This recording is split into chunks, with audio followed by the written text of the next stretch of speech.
Karibu tena mtazamaji wa The World News katika kipindi hiki cha ulimwengu wa siasa. Mimi ni Adam Hussein.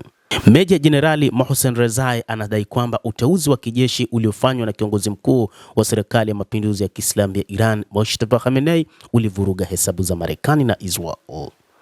Katibu mkuu wa Baraza la Usalama la Iran, SNSC, amepongeza uamuzi wa hivi karibuni wa kiongozi wa serikali ya mapinduzi ya Kiislamu ya Iran, Ayatollah Mojtaba Khamenei, kwa kuwateua makamanda wapya wa ngazi za juu katika jeshi la Iran.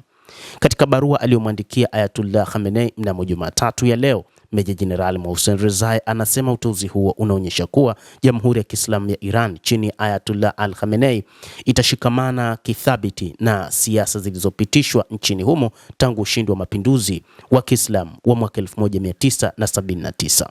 Amesema hatua ya busara ya kuwateua makamanda 6 wa ngazi ya juu wa kijeshi ilivuruga mahesabu ya maadui wa Iran ya Kiislamu, hususan watawala wa Marekani na utawala wa Israel.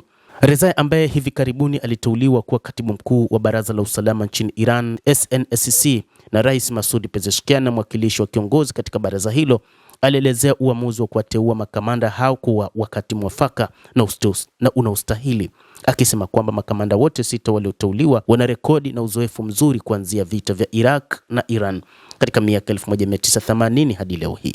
Wiki iliyopita, Ayatollah Mojtaba Khamenei alimteua Meja Jenerali Ali Abdullahi kuwa mkuu wa jeshi la Iran na Brigadia Jenerali Qamar Haider kuwa naibu wake. Kiongozi pia alimteua Meja Jenerali Ahmad Vahid kuwa kamanda mkuu wa IRGC na Meja Jenerali Mustafa Izzad kuwa naibu wake. Admiral Ali Ozmeh pia aliteuliwa kuwa kamanda wa jeshi la wanamaji la IRGC, wakati Hossein Taibu, kasisi wa ngazi ya juu mwenye uzoefu wa miaka mingi katika tawi la kijasusi la IRGC, aliteuliwa kuwa mkuu wa kikosi cha Basij cha IRGC.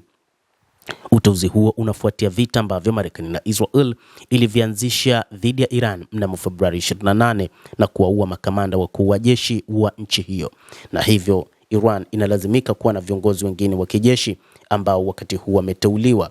Hata hivyo, viongozi hao wanatajwa ni miongoni mwa viongozi katika jeshi ambao wana misimamo mikali na wamethibitisha kwamba huu wataonyesha ulimwengu kwa nini kiongozi mkuu wa serikali ya mapinduzi ya Kiislamu ya Iran, Mojtaba Khamenei, amewateua kuwa viongozi wa kijeshi, na wamethibitisha wapo tayari kwa ajili ya mapambano na wapo tayari kwa ajili ya mbinu mbadala za kivita dhidi ya nchi za Marekani pamoja na Israel, lakini pia wakiandaa mipango mikakati ya kiulinzi ndani ya taifa hilo la Jamhuri ya Kiislamu ya Iran. Mtazamaji wa The World News, hayo ndiyo tuliokuwa nayo.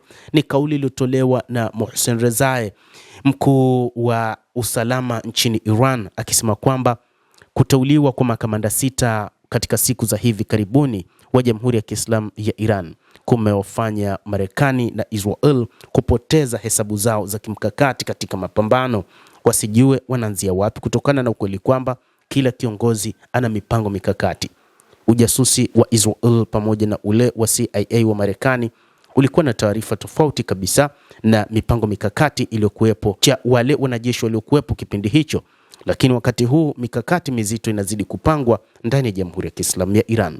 Endelea kutufuatilia mtazamaji, na usisahau kulike, kucomment, kadhalika kusubscribe channel yetu hii ili upate habari hizi kwa mapana kupitia The World News. Naitwa Adam Hussein.